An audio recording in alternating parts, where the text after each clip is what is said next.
Provo Municipal Council work meeting. It is January 27th, 2026 at 2:30 p.m. We'll do a roll call of the elected officials, starting with Councilor Whipple. Becky Bogdan. Travis Hogan. Patrice McKay. Jeff Whitlock. Gary Garrett. Marcia Judkins. Thank you. And Craig Christensen. Oh, sorry, Craig. Craig is on Zoom with us. Although this is a public meeting, only the presenters and those invited by the council may speak or ask questions unless otherwise invited by the chair. Please wait to speak until called upon by the council chair. When speaking, please be sure to use a microphone so that the record is clear and those attending virtually can hear you. Please also be sure to limit side conversations as they interfere with the audio recording. If you need to have a side conversation, please step out of the work meeting room. It is proposed that we approve the following minutes: January 13th, 2026 work meeting and January 13th, 2026 council meeting. Are there any objections or requested changes? Councilor Whipple. Yeah, on page 8 out of 13 of the work meeting minutes, Javin Weaver's name is misspelled. It's Javin. Yes. Okay. And then on 12 of 13, it lists me as just an RDA board member, but at that time I was acting as the chair of the RDA board. Okay. Thanks. Perfect, thank you. We'll make those changes and declare the minutes approved by unanimous consent. All right, our first item of business is a resolution to place a 2.952 acre parcel of ground located at 351 West Center Street on the surplus property list. And this is presented to us by Tara Riddle, our property administrator. Good afternoon. So let me first introduce, I think we're all familiar with this. This is the old city center block. So these are the parcels that we're discussing. There's two properties in our little subdivision plat that are just below 3 acres, so 2.952 acres. We had these properties appraised back in 2023.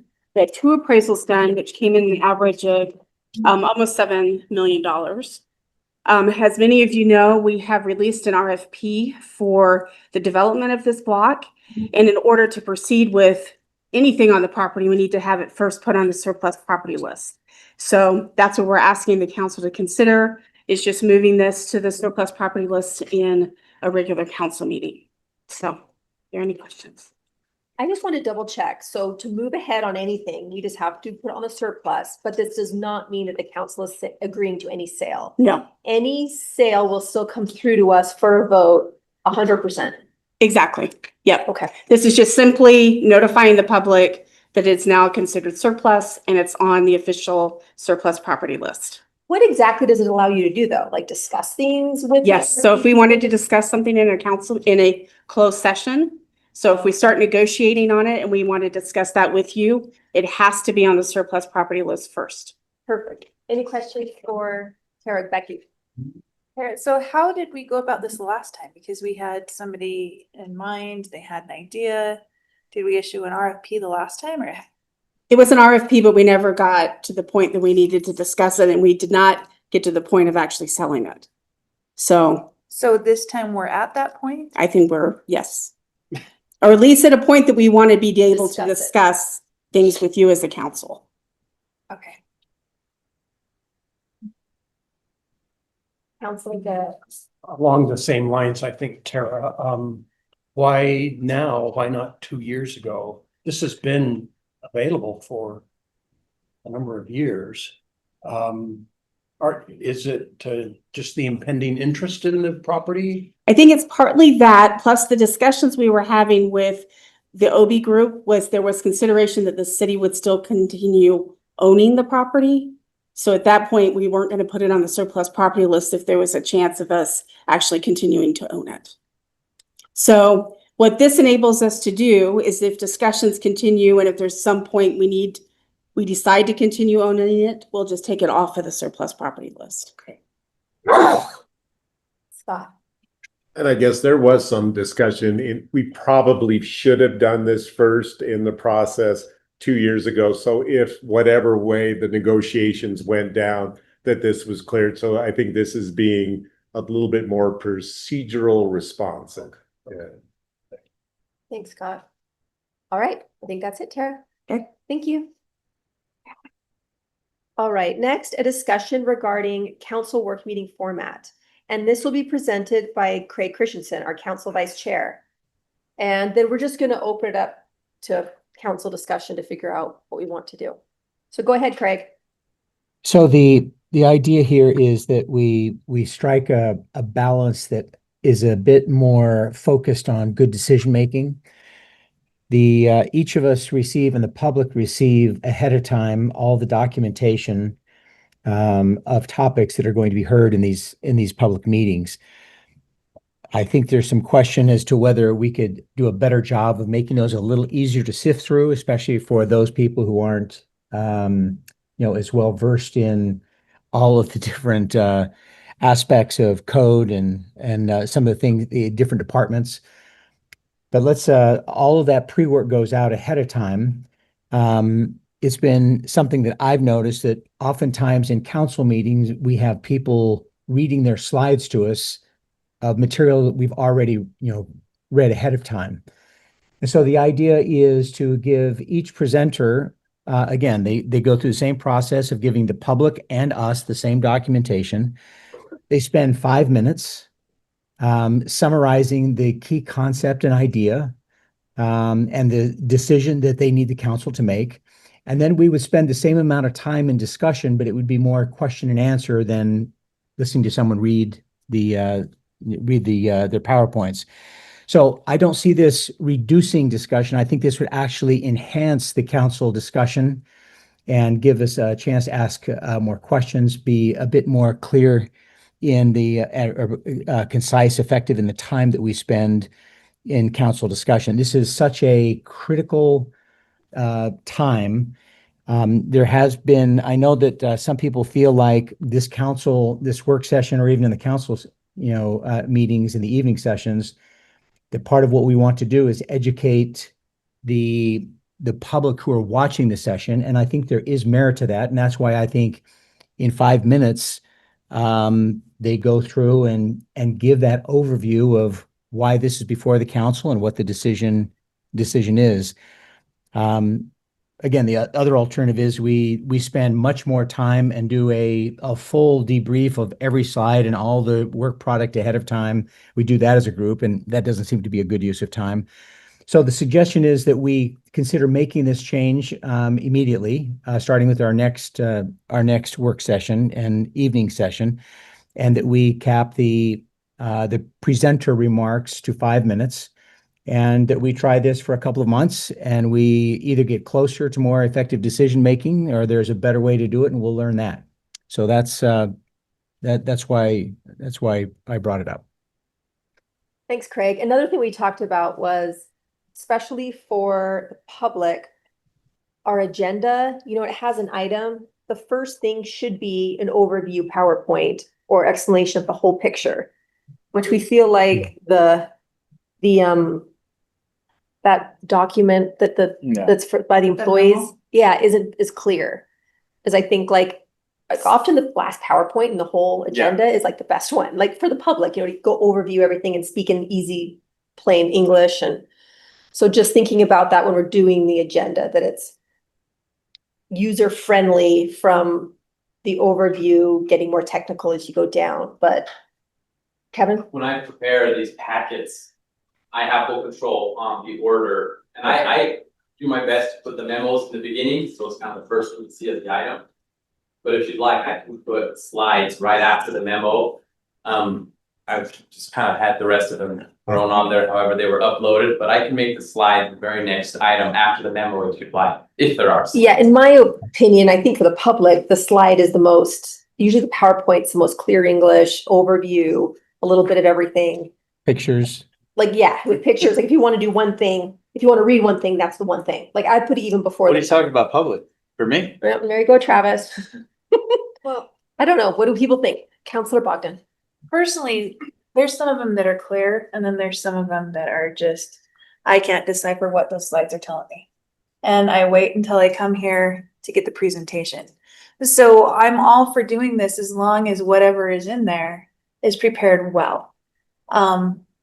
It's explanatory. And I know that I have heard that from other people And as a person that has watched these meetings for 10 years without being on council, I normally, because you cannot see that very well on the screen. So you're My looking at the thing- agenda while you listen? Yeah, because then I can actually see what's on the slides. So that's helpful to have the slides in there because that's what I would always use to see what you guys were talking about. But there's also we speak in a lot of jargon. We say things like CDBG, we say things like RDA, and those are just foreign language to people that are watching. And my friends and family and other people, they just can't stand watching it because they can't understand what's going on. So I think if we're going to go this way, we need to be more really focused on making those presentations so that people can understand them. It's great that Becky would understand them if Becky's just going to read through them, because a lot of times Becky doesn't. And then it's amazing if we could make them so that if this is what the public's going to interface with first, that the public can actually read this and know what CDBG is, know what RDA means. At least give them the full name and without an acronym so that they can look it up. But I found myself a lot of times Googling, and you miss a lot of stuff when you're Googling what this means. Can I understand the whole acronym issue, and maybe we can have staff make, like, every department make an acronym list for their department, because it does get confusing because some different departments might have the same acronym, but it means different things, right? So maybe we can start working on that and just have it be somewhere. I don't know where you want that to be. Yeah. Yeah, and another thing, I like that idea, Marcia, and I also think it would be good if we stopped using so many acronyms, if we actually spell things out. But even terminology that a lot of our engineers use is like, it's not on Becky level. And I find myself saying, dumb this down so that I can understand you. Put it on Becky level. And I think citizen level is probably even, not that they're dumb, they're pretty smart, but it's just that they talk in these words that are just so up here on their level. Council's here, and then some of the public just can't So understand it. maybe what we can do, I think kind of, if I have your vision, Craig, please correct me if I'm wrong, but if we do that 5 minute, I mean, whatever is in the packet is in the packet, but when the other rest of the time after that 5 minute, recap or presentation, then there will be time for anybody who's unclear on any part of that That's correct. presentation can ask those questions at that time. Like the goal, we're thinking more discussion, less listening to things we've already read and studied. Jeff Whitlock. Well, typically, how long historically has the presentation taken? They're always different, right? Oh, the presentation. It can be like 30 seconds to 20 minutes. Sometimes take quite a long time. So we're just capping it at 5. Yeah.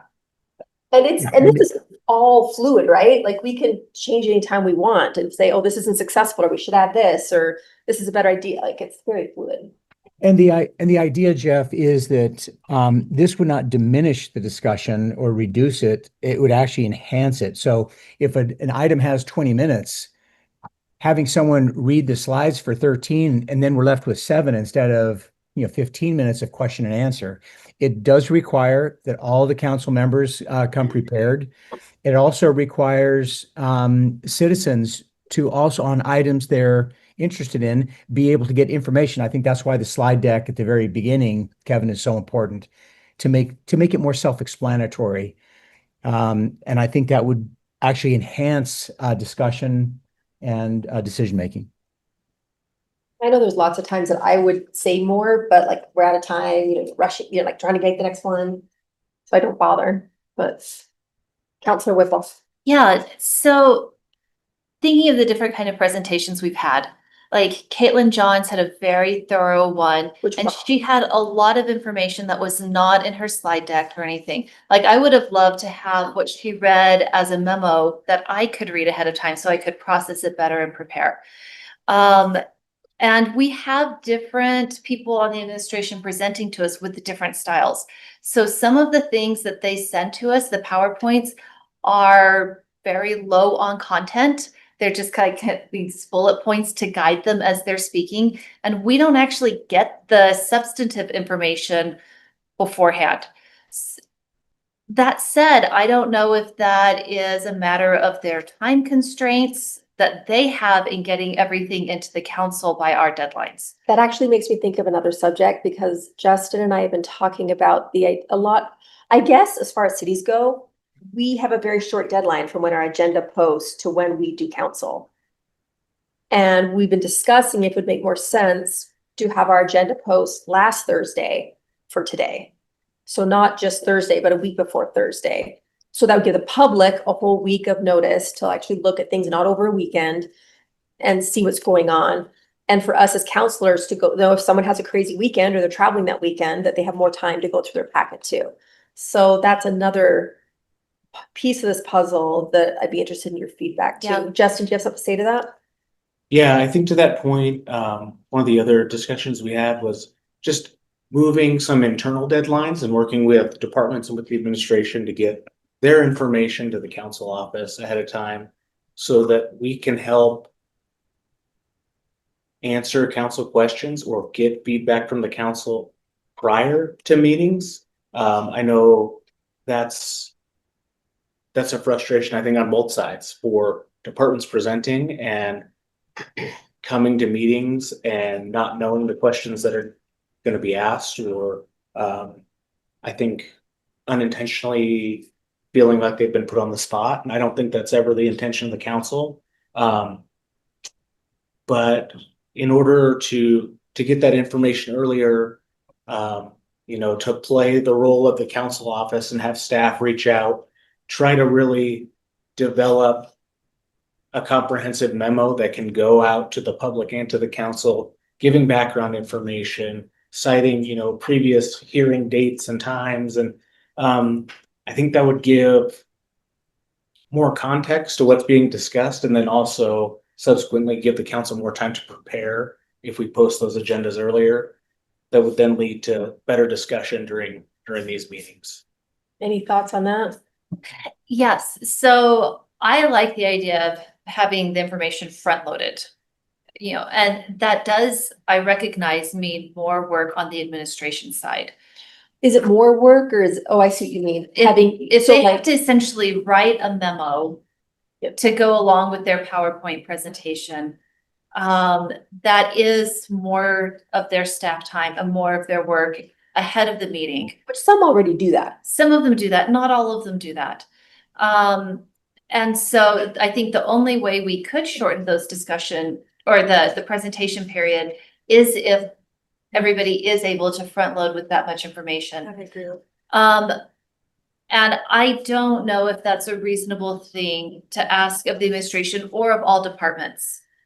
So that was one hesitation. The other thing that I saw in the notes was the possibility of informational items being sent via email to the council executive director, who would distribute to council members.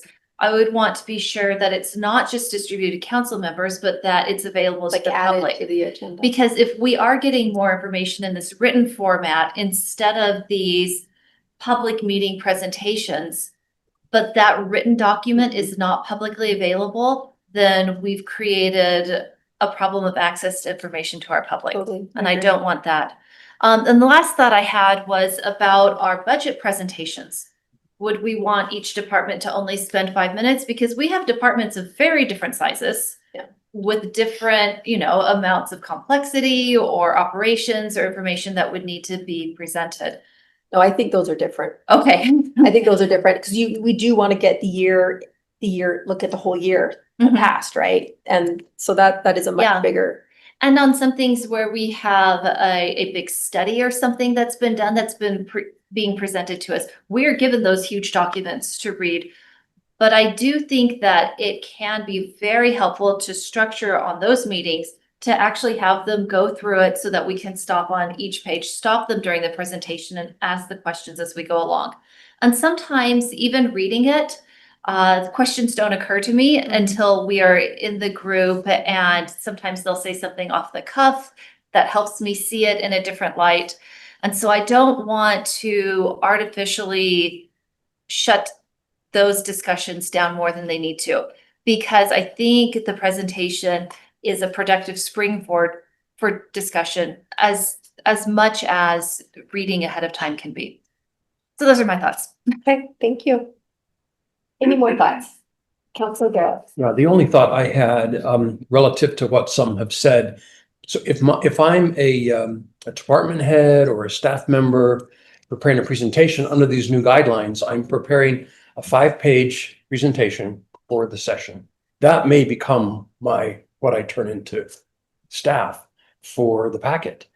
And so what got left out, we just need to make it clear to everyone that we still want the data, we still want all the background information, but that the 5 slides relates only to their presentation here, but not to leave out content for our study.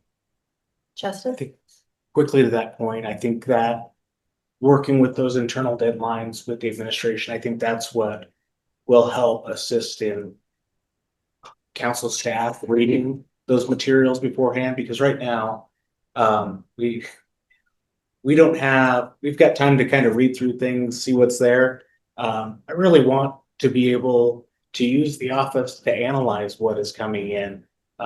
Sometimes there are recommendations given. I would hope that every time there's a recommendation given from departments, or if it's something happening internally from the council office, but at times there are other possible scenarios that you all could choose. And I think having that additional time internally will also give you options in your materials to read through, and more of that background information. So it gives us time to go back to departments and say, explain this more, not to take you out of the process, but to keep individual council members from having to say, hey, I got my packet, I don't understand this, I don't understand that. If we've gone through and hopefully closed a lot of those gaps, then you've got a fully prepared document that you can study for the meeting. What is the legality of it, Justin, as far as if we had the agenda go live a week earlier, can we still add things to that packet until the Thursday before? Yeah, so technically, we don't have to publish any of those additional materials. Oh, we're just being nice to begin with. Yeah. Okay, so legally it's, 3 days after. But I believe we have to publish all displayed public materials 3 days after the minutes are approved of that meeting, oh, which happens 2 weeks after a meeting wow, happens. okay. But we do it before the meeting starts, so we're waiting for compliance. So really our agenda management system that we take in materials and publish the agenda on is also how we publish those materials to council members. So it's just as easy to make them publicly Great, available. yeah. Well, and I love that, right? I love how transparent we are. That should always be our goal. I do. Councilor Bogdan. So with all of these engineering standards, we started to get in after planning commission, a bunch of citizens complaints and whatever. And so I'm like, okay, I did watch the planning commission thing, but I wanted more information. And I went to the planning commission agenda and there was like nothing. There was nothing there. I think it would be really helpful if things go to planning commission that they do have something of substance in those agendas. If I were on planning commission, I'd be pulling my hair out because I asked Justin, I said, this is not coming to us for prep work, right? Because there's nothing there. There needs, even if I don't understand it, it needs to be there. And there was nothing for me to reference because that didn't even come to our packet until like what, 2 weeks ago? Oh, you're saying you're just hearing things from planning commission before it came to us? Well, it was the engineering standards. And so everybody's freaked out about the parking. And so I wanted to go back, even though I'd watched the thing, I wanted to look at, because the planning commission staff reports are they're there and they make it to our docket as well. Well, for this engineering thing, there was nothing there. If I were on planning commission, I'd be like, seriously? There was nothing there. And so I went to Justin and I said, yeah, our packet has to be better than this. But it would like planning commission's packet to be better. Number one, I think they would need that for their process, but number two, until I get those documents, that's where I'm gonna go. And if they're not there, then I'm just either bugging your departments or I'm in the dark. Any other comment? Yeah, think this is a great change. I mean, I'm one meeting in, so take it with a grain of salt. But I do feel like the meetings I've watched in the past, the work meetings and the one I was in, that our time is best spent discussing and not information consuming. I would actually think it's not a bad standard that most of the content sent to us should be standalone. Like in my previous professional experience, like is usually a common standard that like any document you send actually should be able to stand alone on its own accord and provide enough contents and information to get the main points and arguments across, not require a voiceover. And that the voiceover is meant to, challenge assumptions, consider unconsidered angles, et cetera, but the main point should be standalone, and that's often not the case. Often there's a lot of information missing, and you have to go and we don't really, again, 2 weeks in, but like Thursday, you get the document and you have 1 weekend to process it. And so you don't really have time to ask questions. So that this meeting then becomes, this is where you ask questions. But I think we want this meeting to be discussion. So. Yeah, and have more questions answered in the packet. Right, yes. All right, should we take a vote and see if we're okay proceeding with this change and see how that works? I just have one more thought that came to me. Councilor Bogdan? The flip side of it is, this is work meeting, so it should be educational. Should the debate actually be happening in the night meeting? Boy, it's really hard to draw a line, Becky, between debate and education and discussion and collaboration and focus. I think I would just suggest that we try this. Let's set something on the calendar. So in 2 months we come back and revisit. And this was either a really good idea or we learned something even better. It's interesting as we even start, as Catrice and I, discuss how can we make our meetings better. We came up with all kinds of things. And this is just one in many things I think that we could do to improve access to the public, better decision-making on our part, better collaboration and discussion in a public setting. So I would encourage all of us to give this 2 months trial and then let's revisit. That would be my motion. All right. Anyone want to second that I'll motion? second Craig's motion for a 2-month trial on this. Okay, sounds great. Any discussion on the motion? All right, let's take a vote on the motion. Councilor Garrett. Yes. Councilor McKay, yes. Councilor Christensen. Yes. Councilor Whitlock. Yes. Councilor Bogdan. Yes. Councilor Hoban. Yes. Councilor Whipple. Yes. Okay, awesome. Thank you, everyone. That passes. We'll try that for a couple months and follow up. All right. We have a break. Do we need a break? Not really. Okay, let's keep going. Go. A presentation regarding the Provo City Economic Development Study. And this is going to be presented to us by Cody.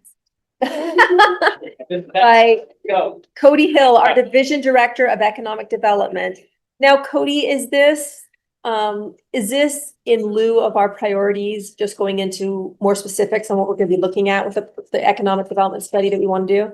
Yes, so not so much a presentation as we've sent you a scope of work for what we think you want for an economic development study. And we're taking the temperature right now, seeing how close we got and refining it and hopefully nailing it down so that we have a clear scope of work that everyone can agree with and say, yep, this is exactly what we want. This is the direction we want you to go. We like the goals. We like the kind of the workflow, and we like what the deliverable is supposed to look like.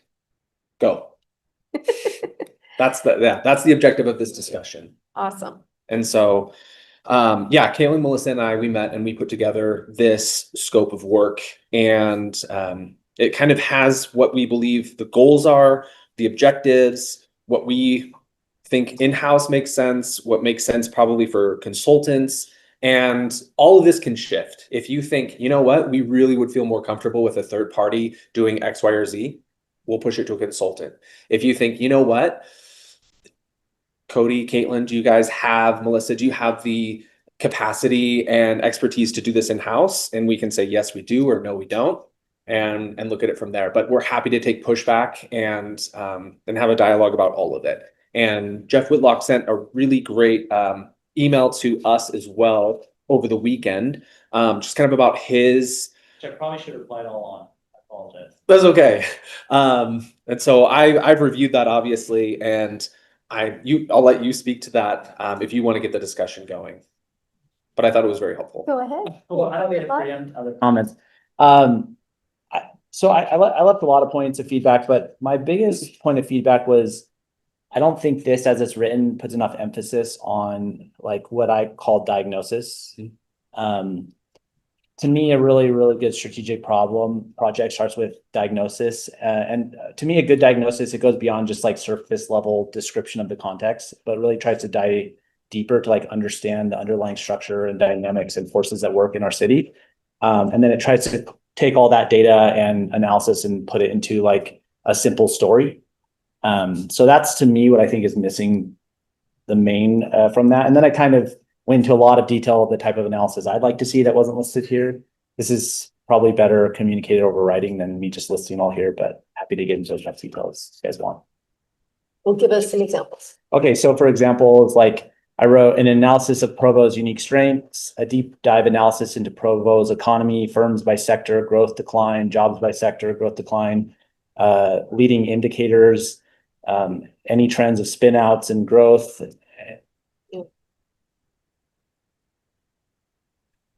So keep going. Yeah. So what we proposed was a little bit more simplistic than that. It was basically what exists here in Provo. What do we have? Where do we have it? What are our strengths in these areas? And then what are some industries that align with these strengths that we could leverage, that we could build upon, competitive advantages for Provo, assets that we have that we could use to attract and build up other industries, bring in new emerging industries like Caitlin presented last 2 weeks ago. And then the second part was identifying those industries and seeing what it would take to bring those in and have them build on Provo's economy. And so some of the things that we talk about are how likely is it to be successful? So basically, how risky is this investment? Is it a long shot? Which I don't think we want to throw long shots out the window. Those can be really inspiring, but we want to identify it. And how successful does it have the capacity to be? Is it going to generate a lot of revenue for the city, or is it just kind of a slow and steady ongoing? And there's multiple things to look at, like Councilor Whitlock was saying, as far as there's revenue, there's tax revenue, there's upping our, AMI and median income. Like, we need to look at the whole health of the whole city. Yes. And, what's being done in our universities, if these students could pop into these industries, what does it coincide? Like, medical school coming, obviously, somewhat incentivizes the building of our hospital, the building of the biotech stuff. So, like, the bigger picture, I like everything Whitlock said. I think it's all encompassing, but I do think it's deeper than that. Yes. And so, yes. Good. Yeah, if I could jump in, I would echo what Jeff has said. I think it's very helpful. The other thing I'd love to do is I'd like to make sure in this first phase we get crystal clear about ROI. And the reason I think that's so important, so Catrice just mentioned AMI. If that's a key factor, or if tax revenue, potential tax revenue, or whatever the key ROI indicators, and there should probably be 2 or 3, that's going to help us figure out what to say no to, because we're going to have to clearly state what we will not invest in. And that's always the biggest challenge, is we end up going, well, let's put a little here, a little there, a little there. The whole idea of a strategic bets is not to take big risks, but actually make bets on where you think you are uniquely qualified to have the biggest impact. And so something like AMI, we discussed a little bit in the last meeting. I find that very exciting, both raising AMI organically and also bringing higher paying jobs into Provo. So making sure we're clear, locking in ROI, and also being explicit about decision gates. I think at the end of the first phase, we ought to formally put in a council vote, not just a discussion, but actually a council vote, so that we're building this as we go and making sure that decision making is clear. Yeah, that's really helpful.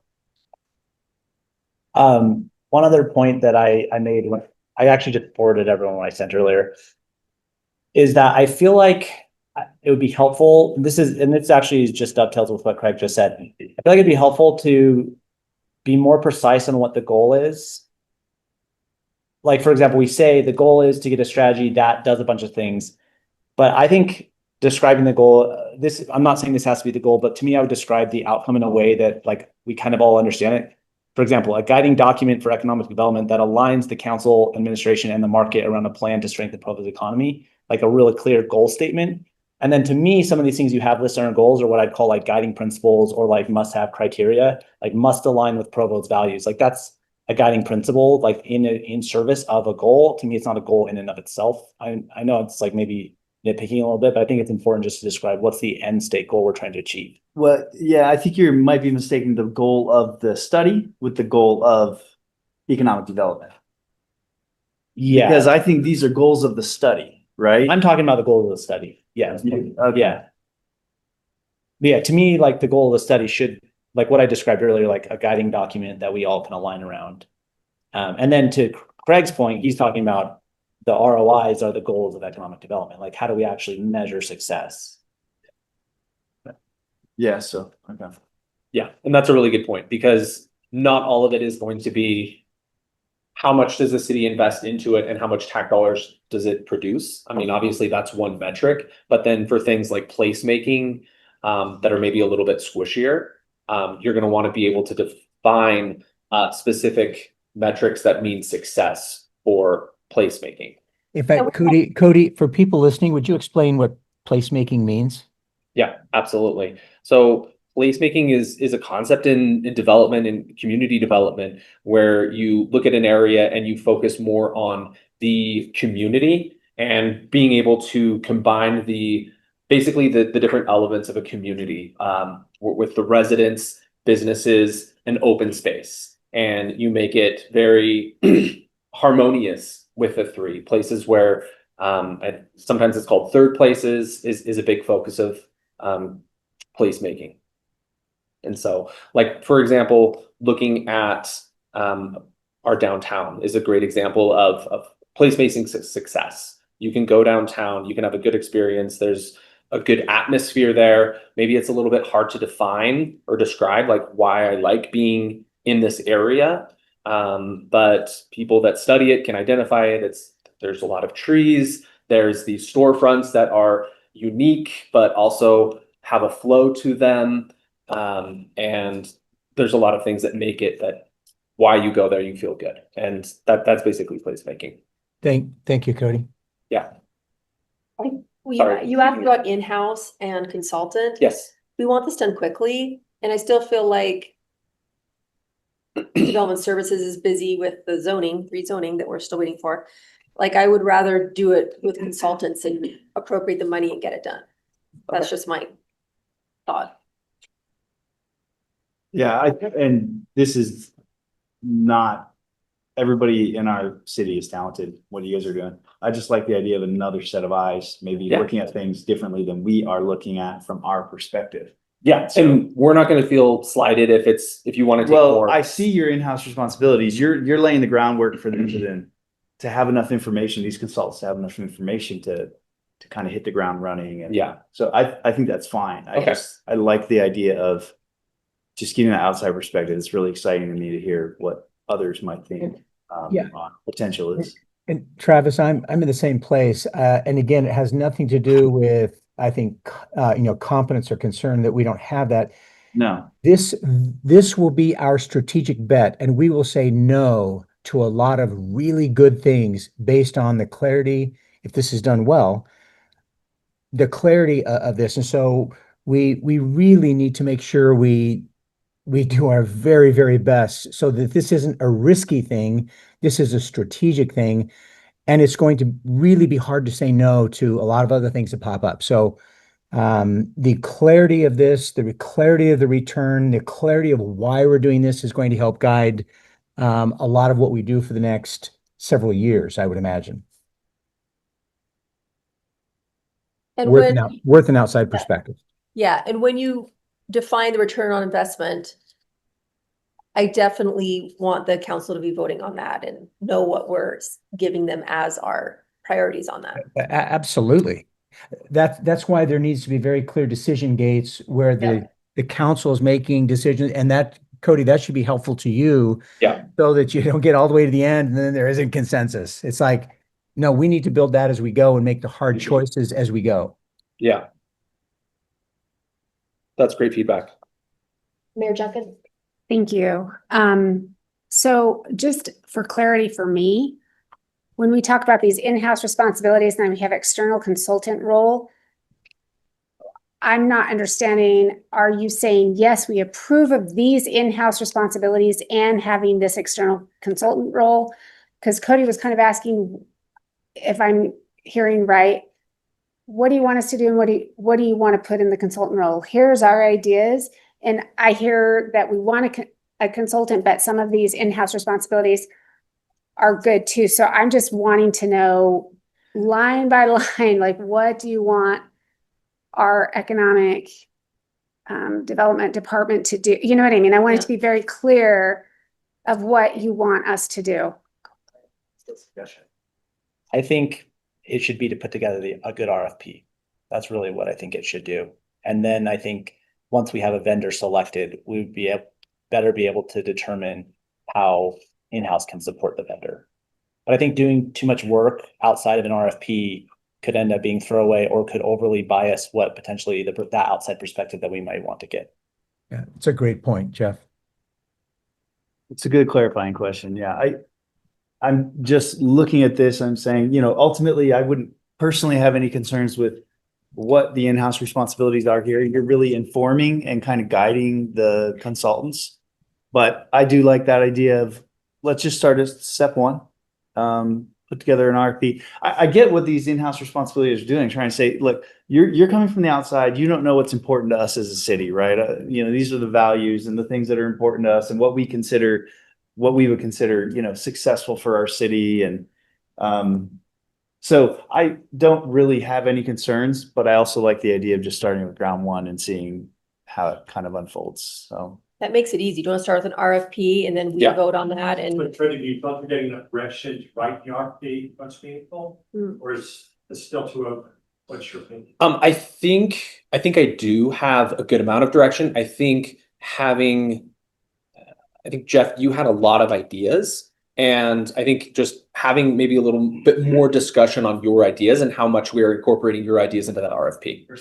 I agree. Would be very helpful. As new to the council, I'm not sure how that, because it's like four of us have to kind of make the board, so I'm not sure how best to do that. Well, what you're saying is, look, we can assess the regulatory cost of our, we don't need that as part of the RFP, right? So they're kind of identifying some things that they can do. And I don't think any of these infringe on like the objectivity or the independence of the, what we're trying to get the consultants to come in with as far as a fresh perspective and set another set of eyes, right? Yeah, and I think it is appropriate when you're sending out an RFP, or when you're crafting the RFP, to say in the RFP, this is what the city would like to provide to you, and we want you to build on top of that, and welcome input and feedback from the respondents on. Actually, no, we don't. We would prefer it if we did that instead of you. Is it possible for Kevin? Are you presenting? I just forwarded you, could you pull up what I suggested for the RFP and then the council can take a look at it? And we're still focusing on Center, East Bay, and West Side, right? Well, so I thought that the focus was going to be on just Provo broadly, and looking at where have the consultants tell us where they think. Okay. We assume that's where the focus is going to land, but I don't think we want to have that preconceived. And I'm wondering if we want to give them some guidance in terms of like, a geography in Provo and an industry in Provo. So because I mean, this is such a huge opportunity for us to really demonstrate some leadership in terms of the vision of what the future can be, not just for geography, but also for an industry. So I would suggest that we not limit the discussion just to geography, but that we include both of those, and maybe we pick one for each, one strategic bet for each. So you want us to preemptively tell them what we think it is? Well, not what I think it is, just say, here's our objective. We're looking to identify if we invested as a city in a geography of town, what would that be? And then all the things the criteria we talked about, they'd put that into place. We'd do the same thing with an industry, where we'd say, if we were going to really double down on one industry where we have the greatest potential to make an incredible return, what would that be? And so that's the kind of direction that's what I would love them to come back with is, here's our recommendations and why. And then that's something we would debate. And we might say, well, that criteria isn't what we should be using, is something else. But we would be focused in instead of discussing everything, which could be helpful. We're looking for very unique, high leverage opportunities here, not just areas to invest. Yeah, Craig, I agree about especially your last statement. The one thing that I would slightly caveat or push back on a little bit is I wouldn't overly prescribe it to one geography within the city. I would just say geography is a lens through which we should look at this, because there may be, depending on what the industry is, there may be multiple geographies you'd want to take into consideration. Well, that would be industry driven then. My challenge, Jeff, is it's not going to be helpful if we say, well, actually, let's invest in all 5 districts and let's invest, we end up with one of those things. If an industry drives across Provo, that would be ideal. In fact, that maybe should be part of the criteria. Yeah. The industry isn't just helping one part of town, but it should have a multiplier effect across the town. Yeah, my perspective is that we tend to take oftentimes a geography first lens in the city work, whereas in this type of work, industry first is probably more beneficial. I would agree. That's what I was trying to do is to say that the industry, I think we ought to be really specific. We're looking for an industry, not industries plural, but an industry to place initial bets. Now, a council 2 years from now might say, and there's a second industry now that we've made such great progress, and a council 5 years from now, identify another industry, but we won't do anything significant without significant investment. And again, I keep coming back to the hard part of this, which is, and what do we say no to based on these strategic bets? So we've got to not all be on the same page, but we have to be convinced as a council that these are the right bets to place. Are you even more confused now or less? No, I think I've got my arms around it. I mean, my recommendation would be to work on the RFP and then come back and make sure that that's before it goes out. I mean, if the council doesn't have an issue with that. Yeah, I think that's the next step. Okay. Yeah. Okay. Great. Appreciate it. Thank you so much. Thank you, Cody. All right, next, a discussion regarding the 2027 Provo Municipal Council priority setting. Why setting? Or because we're setting priorities. Okay. Presented by Justin Harrison. And we are just rocking on time, guys. Yeah, that'd be great. Thanks, Kevin. Well, I'm going to take advice from a couple of items ago and put this up on the screen. We have had this discussion at length over the last couple of meetings. Kevin, if you want to scroll to the last page, page 4, and just put that up.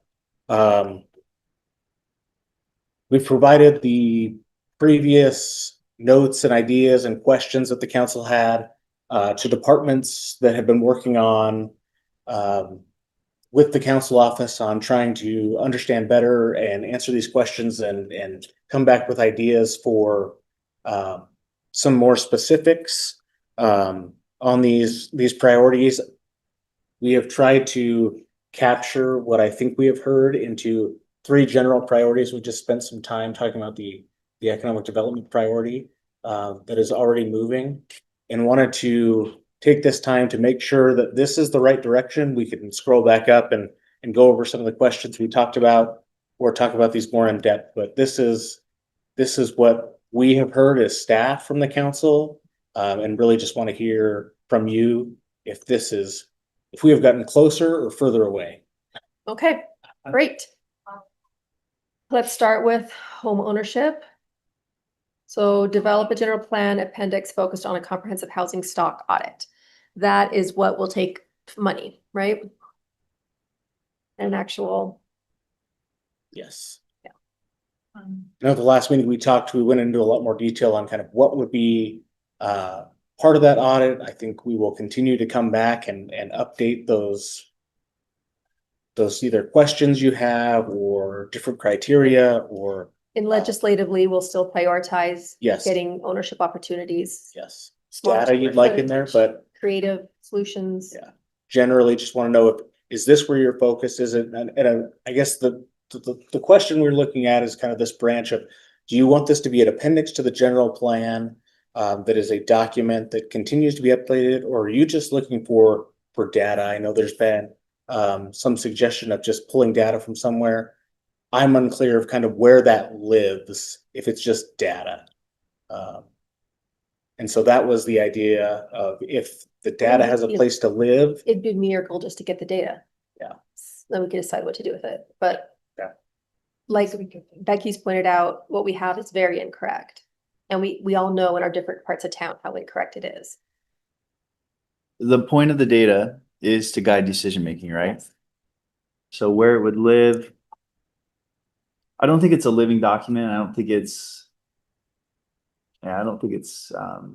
something that we're going to be updating regularly. I think we're trying to get a kind of a benchmark, a baseline, so that we can make. You're going to get a snapshot or point in time. Yeah.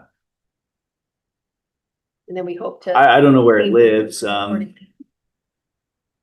I don't know. Could live in the council office on just a computer. But I want good data. I don't want RDL data. Yeah. I guess what's your ask, Justin? Well, this was the place that we thought, of all the places in the city, this might be the most appropriate place. It is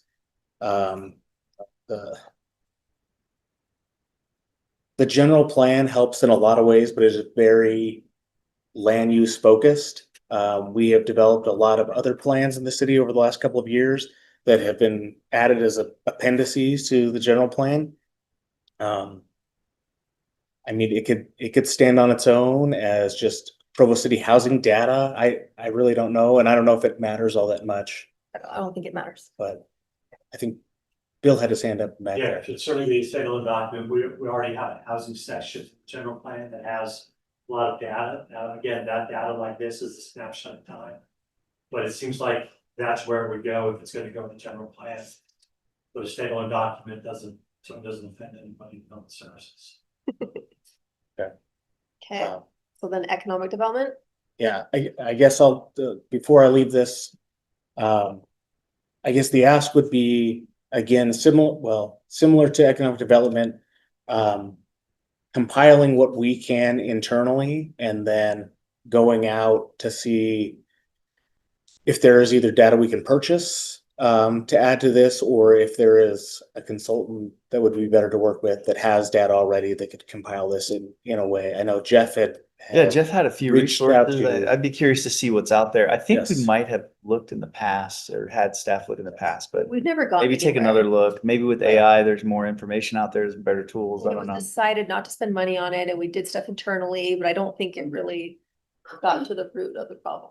I'm pretty sure that data set I sent has the questions we want answered, and it's like a couple $1,000, so we should buy it. Which is Yeah, exactly. And if I could even get it, I'd happy to run some analyses for everyone. So I don't think we should belabor it too much to the point of quickness on the last one. I feel similarly about this. Yeah. Perfect. We'll reach back out to the vendor, and when we have a demo set up, invite if multiple council members want to attend, we can set I it up think in so. groups. So, yeah. Perfect. Okay, economic development, we just talked about that, right? Yes. Okay, can I say one more thing about homeownership? Yeah. I was thinking about it a lot this weekend, and there was one thing, I think it was Counselor Bogdan said that I can't remember, but someone said that I've been very curious about that I also think would be helpful for us. I don't know if it needs to go in the annual priorities or if it's just kind of a issue, but is the bottleneck for why condos and other types of units can't get financed. And like, I'd really like to just do a study and understand why that's the case. And if there's anything either the city can do to kind of release that bottleneck, either through our own financing tools or through advocating for a state law change. It's been an issue for years. So it started in Florida when condos started falling and so banks work nationwide, right? So the banks categorically said, we're not doing condos anymore.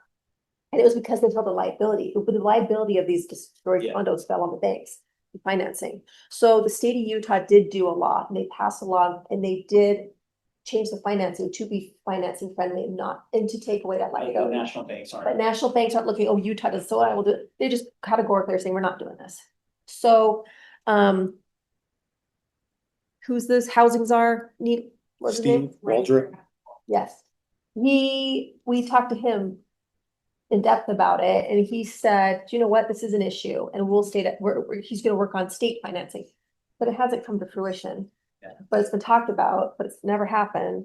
So it's still an issue. I mean, we are getting those condos built right now on Canning Road, which is like huge, but you know, it's what, 11 condos? Yeah. So it's just been, and I don't know, the more I look into some of the HOA and condo issues, there's also, it is tricky. It's a tricky one too, right?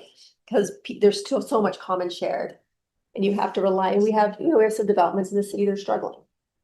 So I don't know. We need to get, like, I love that we just did the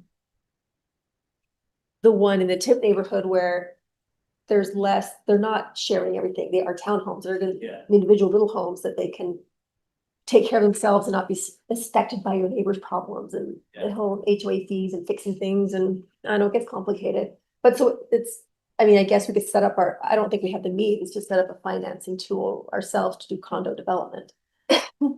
But, Travis? I think I sent an email saying, hey, what are these 3,800 entitled units that we have? What's the gridlock? Why are, I can't, did we get a response? It's mostly, What was it?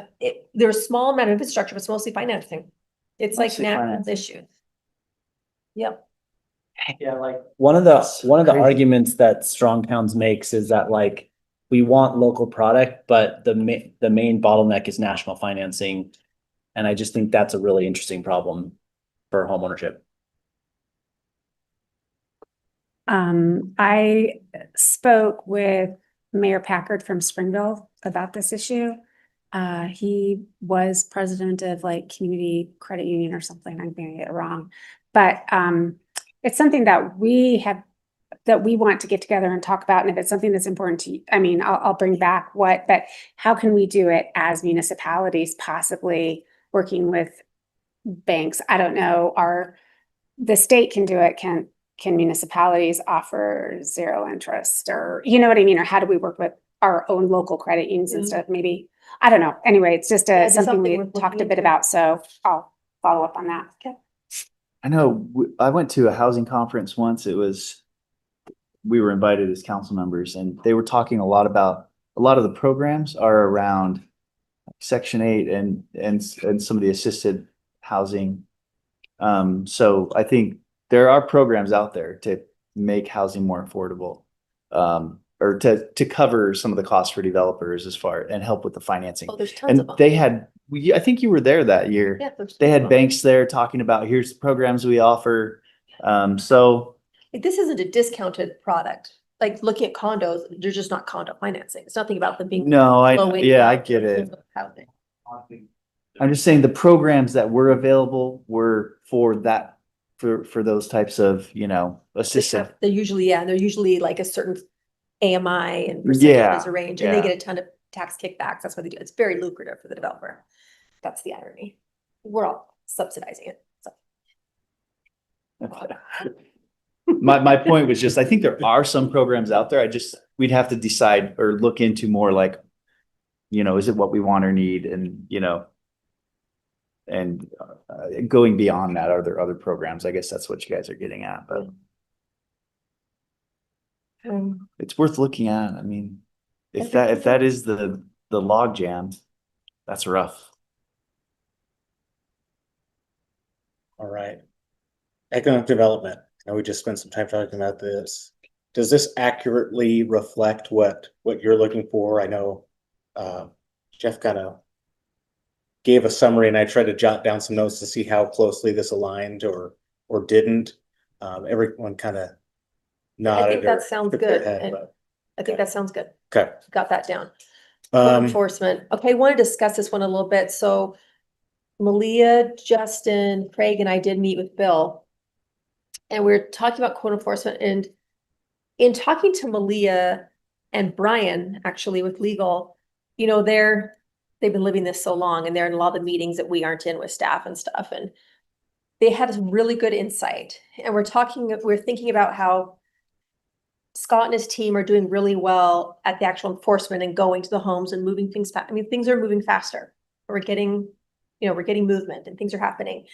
What we think our bigger problem that affects the end result is all the processes and operations going on outside of the actual enforcement of showing up in a neighborhood and dealing with that. Paperwork, where is the disclosure document? And is it being uploaded? Are they being done? Are the RDLs? How often are we doing inspections, and are we doing them on renewal? And do we have paperwork is all the paperwork in the right place? Does 311 know everything that enforcement knows, that legal knows? Like, are they talking well together? Are the processes set up well? Are they integrated well software wise? We actually had an idea that, we've been dealing with this for 4 years, right? At least that's how long I've been dealing with it. But we're thinking that we should have an outside consultant come in and look at our processes and get our processes figured out. And I think it would give better insight to all of us, where we can think outside the box and have someone else think, because we're so stuck in this box that we've been messing around in for so long, that maybe have an outside eye come in and look at it. Bill thought it was a good idea. Brian and Malia, and we all helped kind of start to think that could be very productive. So that we had that discussion on Monday, and I haven't had a chance to email you or tell, so I just told you just now. Mm-hmm. So that is one thing we're thinking budget wise. And it doesn't seem like Justin looked into Springville?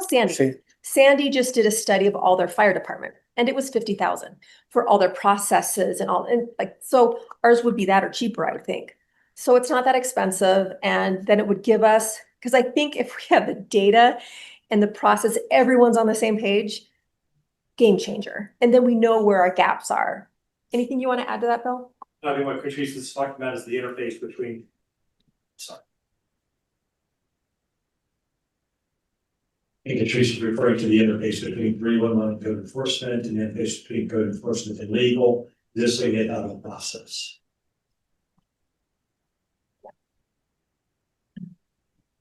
Anything you want to add, Brian? Yes, we had a long meeting. I don't want to rehash the whole thing, but I mean, I said one of the comments that I made during, I think it was that meeting, was I can't remember just I think it was during leadership. I made the comment that, look, code enforcement is a nationally recognized gnarly problem. And what I mean by that is I go every year to the National Municipal Lawyers Association, and not only is it, which is a 4-day conference, and not only is it always the topic of at least a couple sessions during those 4 days, but every single year there's a dedicated full day separate conference the day before a conference that is dedicated to only code enforcement. And I think that's important to recognize, because I think what it shows you is this is not something that there's a magic bullet that somebody has figured out and Provo just doesn't. Right? It's something that every city struggles with and that everybody in the country is trying to figure out.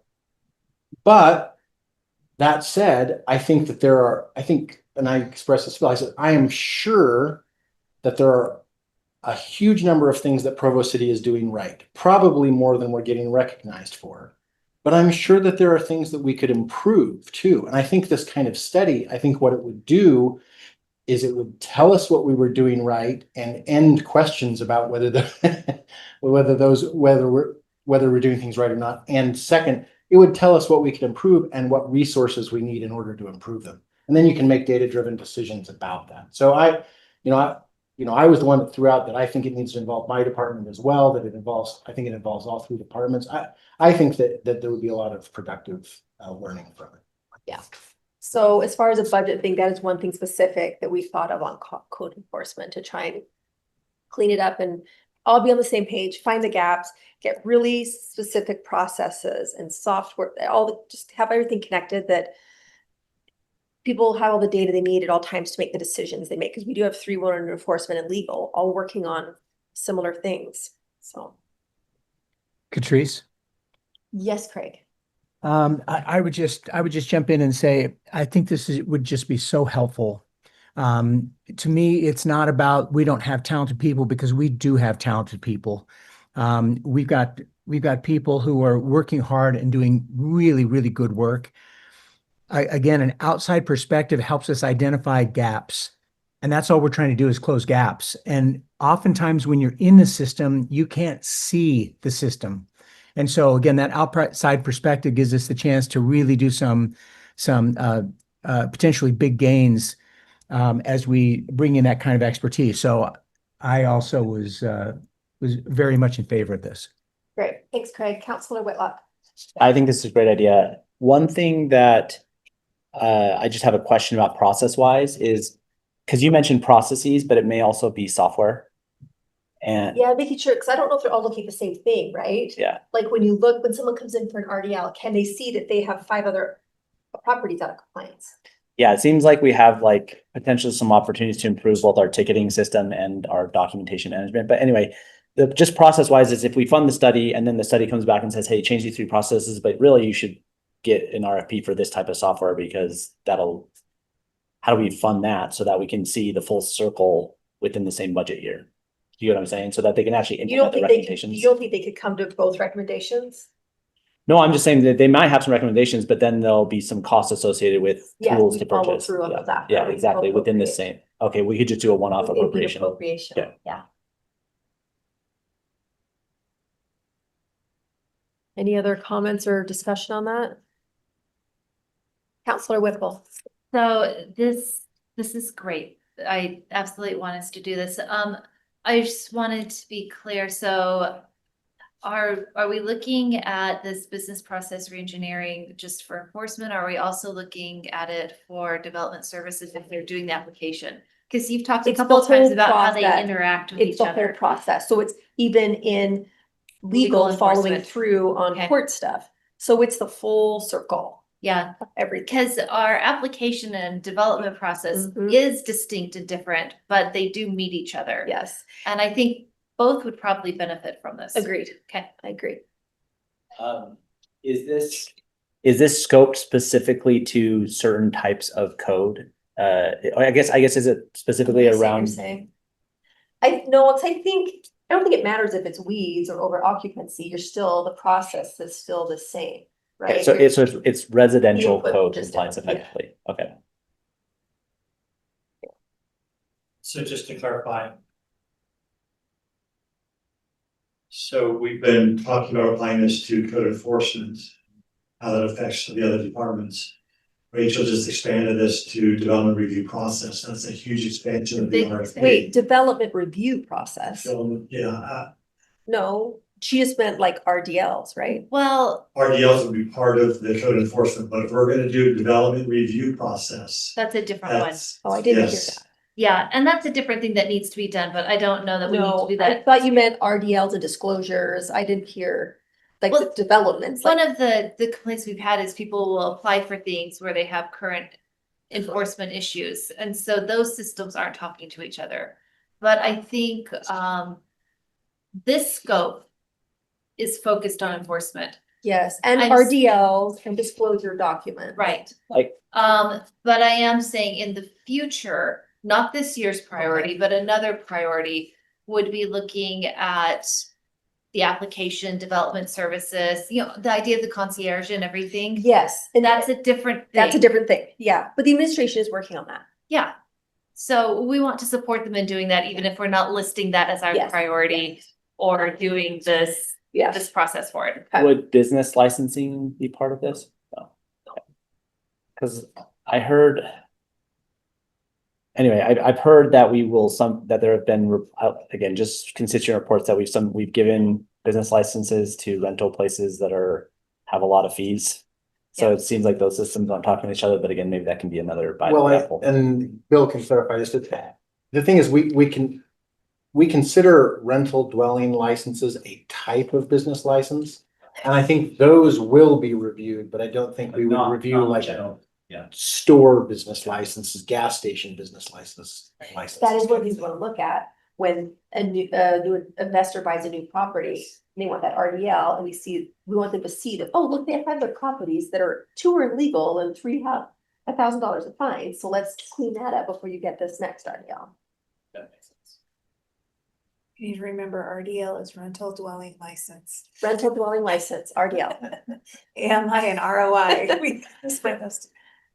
All right, so let's see if this does this cover conduct an external business process review of licensing and code enforcement policies and procedures, identify gaps and improve effectiveness? Yes.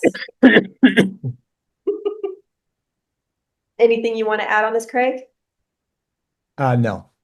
Any other comments? I might just suggest adding the word residential in front of licensing. Let's do it. Good idea. Good clarity. All right. All right, how about a break now? We got 10 minutes left. Let's go. Okay. Two requests real quick before you break. Oh, wait, All right, never mind. Becky's gotta go. we have 3 more items. Chairman Kate, can I Yes, make 2 requests before you break? okay. Would someone make a motion to approve these?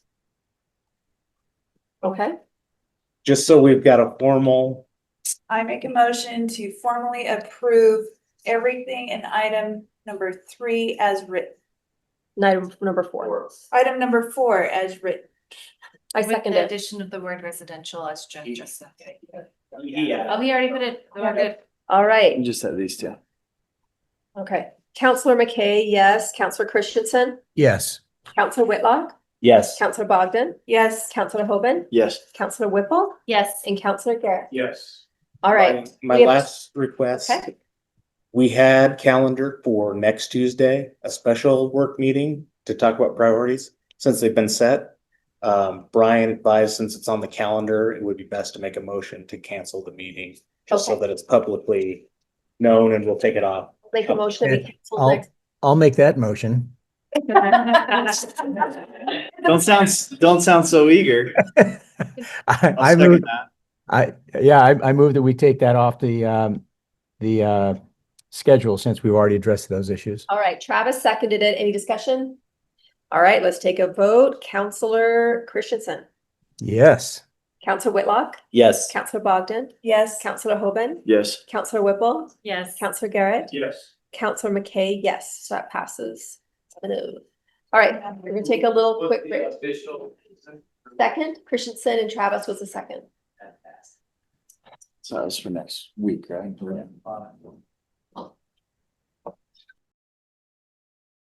Recording stopped. Recording in progress.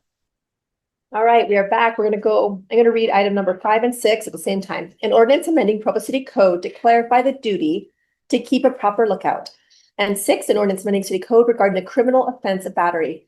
And both will be presented by Matthew Griffiths, our Assistant City Attorney. So some of you may remember this from last year. Can I use this to? Okay, perfect. So this was on the work session agenda last year, and it kind of got lost in the shuffle, but we figured that with the new mayor, with the new councilor, we'll talk about it again, just to get everybody up to speed. The first item, proper, improper lookout. This is already in the city code. Oh, I did it on my own computer. That was, whoops. All right, here we go. This is already in the city code. The current wording is on the top. The only thing that was really changed here is that we made this an infraction. Normally, city code ordinances are Class B misdemeanors if violated. That's the default, but given that this is a traffic offense, kind of on par with a lot of other traffic offenses that are infractions, we opted to make it clear that it is an infraction, and we just simplified the wording a little bit to be a little less archaic and more understandable. So that's really all that changed here. And I guess some people find this more interesting than others, but any questions about this one? Yeah, I think based on looking at the language, I know, but just want to clarify, what about a person? What about what? If a person was hit? I think that this could still be charged in that instance. This city code section is kind of, I may have put in the on base description that it was like a catch-all, because this is kind of what happens when an officer doesn't observe a violation. Usually when an officer doesn't observe a violation, it's hard for the officer to charge something like speeding or failure to maintain a lane because the officer didn't actually see what happened. But when an accident occurs and it's pretty clear from the evidence, either other witnesses or the damage, that somebody caused it, that's when this is charged. So officers can use this as kind of I arrived to the scene of an accident. I found that this person was at fault or should be charged with this. So that could apply to hitting a pedestrian as well. Now, there could be other things that could be charged if someone hits a pedestrian, right? Depending on circumstances. But this is just kind of a thing that could apply to any kind of accident, whether it be property damage, hitting somebody, just hitting a barrier, another vehicle. I think it could be charged in any of those circumstances. Thank you. I think the one other thing I would add to that is because this one is just an infraction, it's very likely that if they actually hit a pedestrian, we'd be charging something else, because there are elevated crimes that we could then use. Yeah. Real accident or was negligence or. So if a pedestrian was hit, this probably wouldn't be the one we would be using, but it could, as Matt says, if that was appropriate. Okay. Okay, any other questions? All right, thank you so much. Is there more? That's all for this one. Okay, next one. So I can go to the battery one. This will require a little more discussion.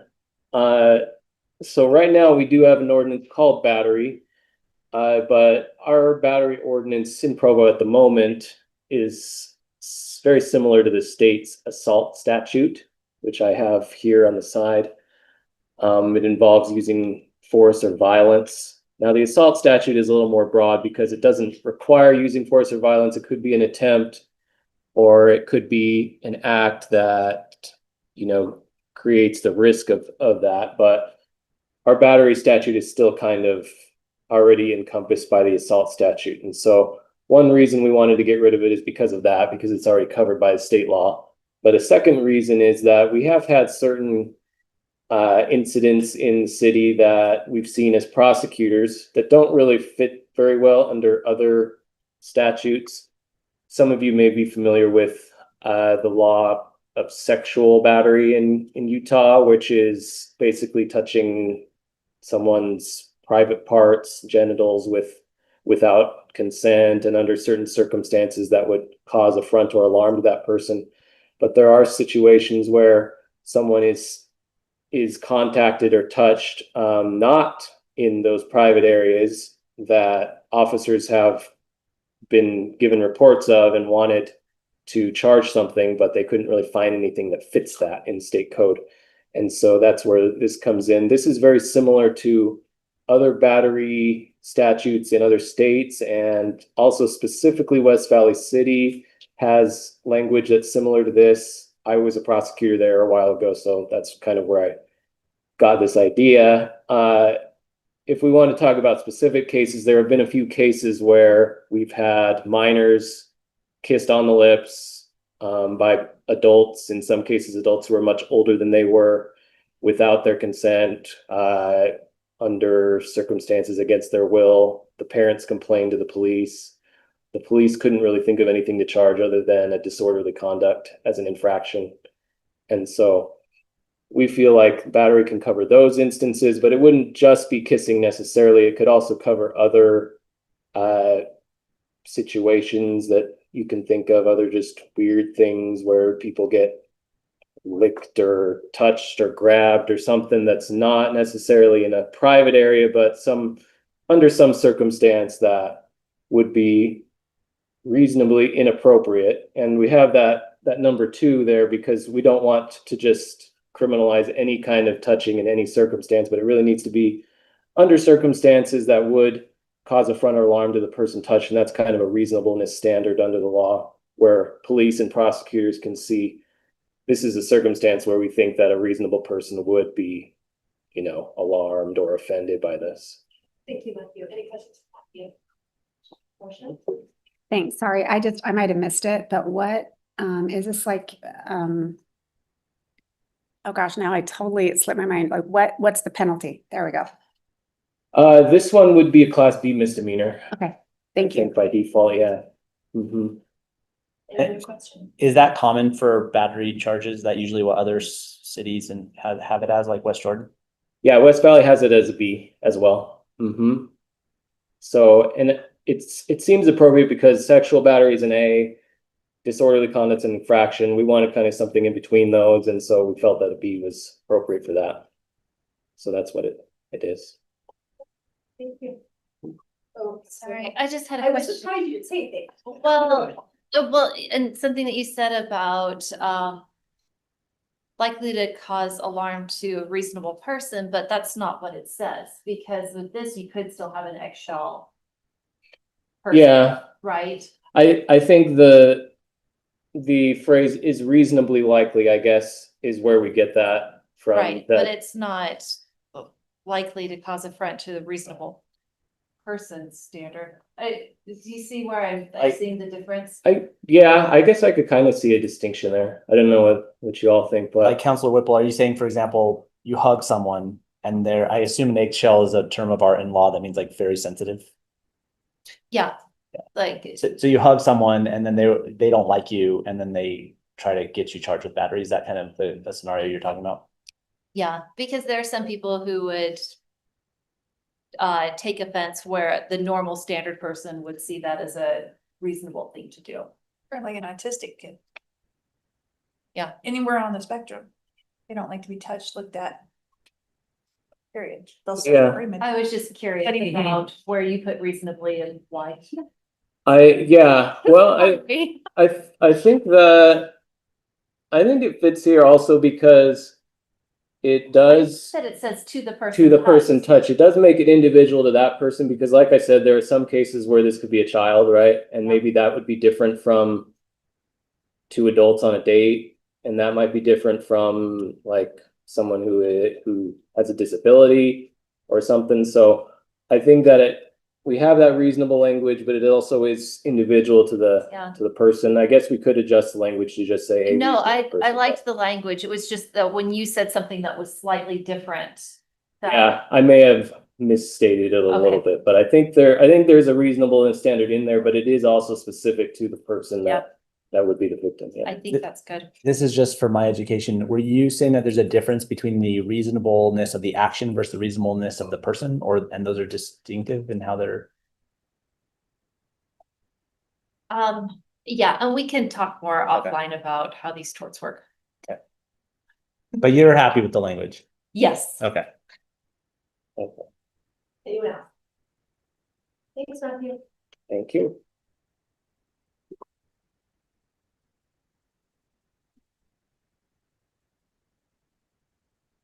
All right. Municipal Council will consider a motion to close the meeting. This will be presented by Brian Jones. We have one item for discussion in closed session that is about character and competence of an individual. So it's appropriate to close the meeting at this time. I move that we close the meeting for the reason Brian listed. Second.